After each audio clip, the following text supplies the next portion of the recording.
Hello, I'm George Snorri and I'm the Director of the House Strategy Group. I'm here to talk to you about whether now is a good time to buy your first property. I've been a mortgage broker since September 1996 and I'm also a licensed real estate agent.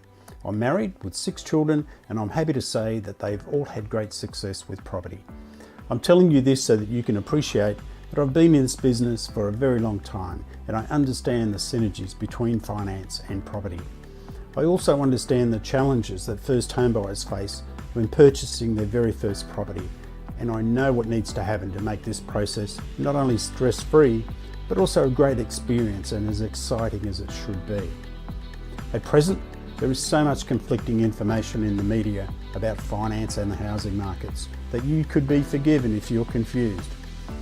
So to cut through the chaos and make sense of things, you need to put things into perspective so that you can have the confidence you need about taking those first steps.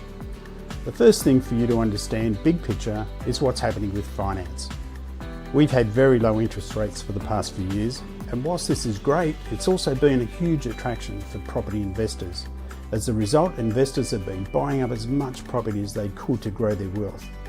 Unfortunately, those who wanted to buy a home to live in had been caught up in a home buying frenzy which kept pushing prices up. This resulted in a seller's market with vendors making huge profits quickly and easily.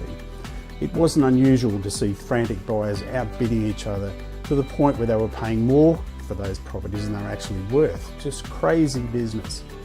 But eventually, to slow things down and even the playing field, the government stepped in and banks changed their lending policies, making it more difficult for investors to borrow money, but easier for owner-occupiers, who now also benefit from interest rates that are lower than those currently available to investors. So happy days.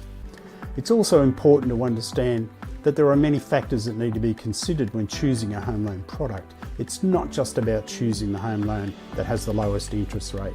Your home loan should be tailored to your personal circumstances. It should have the features and flexibility that will allow you to make adjustments from time to time to support any changes in your circumstances and should be reviewed regularly.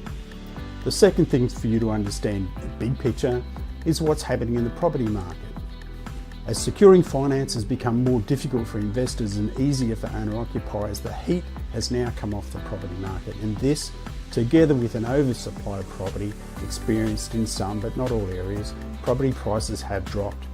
So this is great news for you as a first home buyer, because you are now purchasing in a buyer's market which favours you and not the seller. Take a look at this chart published by the Australian Broker magazine in January 2019. It'll give you an idea of how property values have changed in capital cities over the past 12 months. For example, Sydney, prices have decreased by 8.2%. Melbourne decreased by 6.5%. Brisbane has gone up by 0.1%. Adelaide has gone up by 1.4% and Perth has dropped by 4.5%. And to get a better understanding how property market works, it's also important to take a historical view of its performance. The next chart, produced by CoreLogic, shows the highs and lows of national residential property markets from 1993 to 2018. CoreLogic's report has revealed 5 distinct growth cycles, resulting in house values increasing over that time by 412%, and unit values have increased by 316%. So what may the future hold?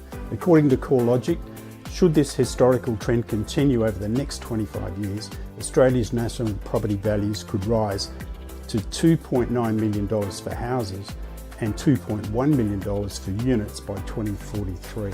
Wow.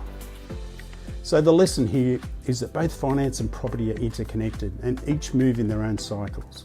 What we're seeing now in today's market is a correction to those super hot property prices.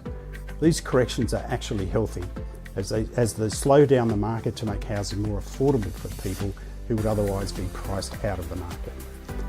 More affordable means lower prices, so opportunity is knocking. But unless you have a crystal ball, you can never really predict when property values have bottomed out, which is obviously the best time to buy. You can only see when they've started to rise. But what is certain is that property values will continue to move through their individual area-specific cycles with periods of growth and decline. So, back to the question, is now the right time to buy? The answer is a simple one. Buy when you're ready to buy. Buy when you can afford to, regardless of market conditions. There will always be a home out there with your name on it. You just need to keep looking. It must always be about what works for you, both now and in the long term.